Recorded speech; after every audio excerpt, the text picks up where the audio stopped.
Alam niyo ba yung red beets? Mm-mm.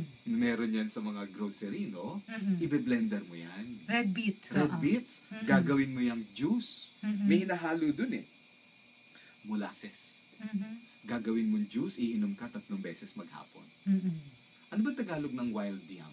Wild yam. Hindi ko alam ikaw anong Tagalog niyan. Gabi. Gabi ba yun? Gabi. Oo. Pakukuluan mo. Yung problema nga lang doon, yung balat. Mm-hmm.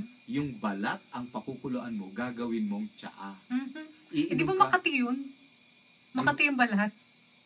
Yung dahon yata sinasabi mo eh. Hindi eh. Di ba yung gabi pag binalatan mo, Oo. nababalatan yun? Oo nga. Yung sabi mo yung balat ang O, pakukuluan mo yun, gagawin mo okay. siyang tsaa. Siguro hindi na Makati pag pinakuluan. Nakuluan na siguro eh. No? Mga 1 litro araw-araw. Noon, Oo. yun. Ang nakita natin at ginagawa natin sa practice natin. Mm-mm. Bibigyan mo ng vitamin E Mm-mm. dahil napakaganda doon. And ito, meron kang evening primrose oil o Efamol with salmon oil Mm-mm. sa Fema Plus. Mhm. Yan, ibibigay mo ng 2 beses maghapon. Mhm. Yan. At ito ang magiging solusyon mo doon sa iyong mayoma. 60 to 70% Mm-mm. natutunaw in 3 months time. Talaga? Yun. So, hindi ka na Mm-mm. magpapa-opera. Mm-mm. Problema mo na lang yung red beets, gabi, molasses, oo. at saka itong vitamin E and salmon oil. Pero teka Dok, bakit yung ibang mga doktor sinasabi na, hindi, pabayaan mo lang yan.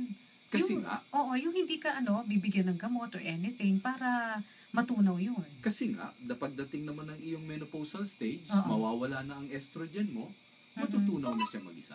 Pero habang nandun siya, nahihirapan ka. Oo, at saka kung malayo ka pa magme-menopause, tulad Oo. nila, 20 anyos pa lang. Oo. O, di gusto mo matunaw siya habang bata ka. Pero pwede rin niya matunaw ng pusa na hindi ka pa nagme-menopause? Yes, Pwede yes. rin? I have seen Oo. some ultrasounds na meron sila Mm. with the correct supplementation, correct treatments. Mm. May mga medicines din galing sa butika na nairereseta.